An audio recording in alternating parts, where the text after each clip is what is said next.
Cittaslow is perhaps unusual amongst small town initiatives because it has this philosophical underpinning, and that invites its members to think differently about their towns.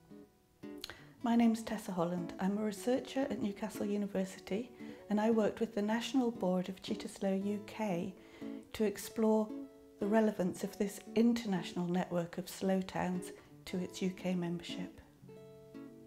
My name is Helen Jarvis. I teach human geography at Newcastle University. I research and teach on community-led sustainable development, such as the quality of life goals enshrined in Cittaslow. How did you first come across Cittaslow? Well, I learned about the movement more than 10 years ago. I attended a lecture, many of my students actually, and I think we'd all heard about slow food, but everyone was very surprised that the same quality of life and environmental sustainability principles could be applied to whole towns. So it was personally inspiring, and it gave an example of a sort of people-powered initiative. Cittaslow started in Italy, and it has its origins in the philosophy of slow food. The name literally means slow town, and its membership structure is designed to operate through local government, which in the UK usually means town councils. Can you elaborate a bit more about the geographies of slow? Well, Cittaslow is modest in scope in the UK, but it's a unique example of an idea, a concept that travels and connects people locally and around the world to a bigger vision.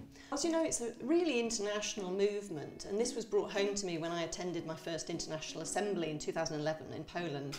There were 142 towns represented from 23 countries. The geography is complex, but ideas and passions clearly travel to real places and connect on real issues of human flourishing.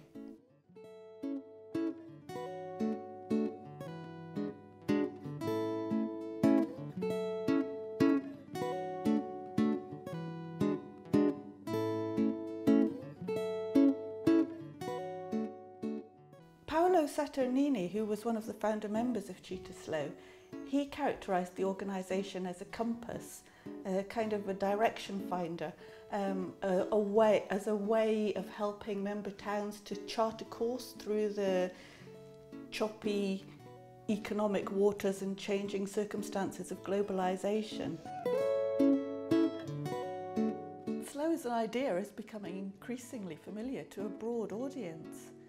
Yeah, I've seen that. I've seen loads of small books with slow in the title.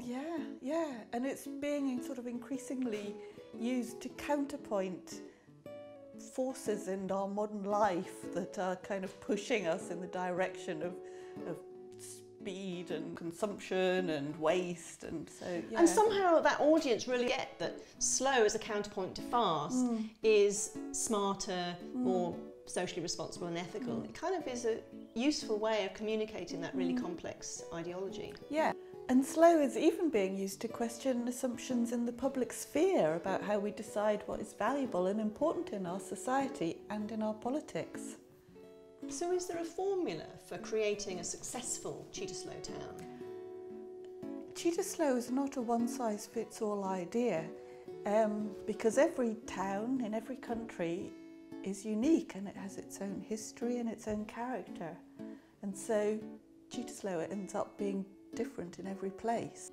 So slow philosophy translates into initiatives that aim to cross boundaries and connect disparate interest groups, to respect the cycles and seasons and rhythms of life and locality, and to find innovative ways to address quality of life for town residents.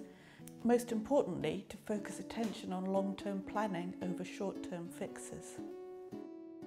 It doesn't provide a toolkit or a step-by-step roadmap about how you interpret slow principles in your town, into actions in your town. Instead, it asks its members to stop and take time and look around and reimagine what their town is or could be and what's important about their town. And I understand that you think the university also benefits from this research. Yeah, I firmly believe that the slow philosophy invites universities and towns alike to consider new ways of working together to address, these big common challenges: climate change, left behind places, health, well-being. There are good reasons why town members and civic organisations might want to work with universities, whether to conduct a piece of research, bid for funding, educate young people, or even to reach a wider potential audience to change local policy. It can be hugely rewarding for both sides, as has been the case here.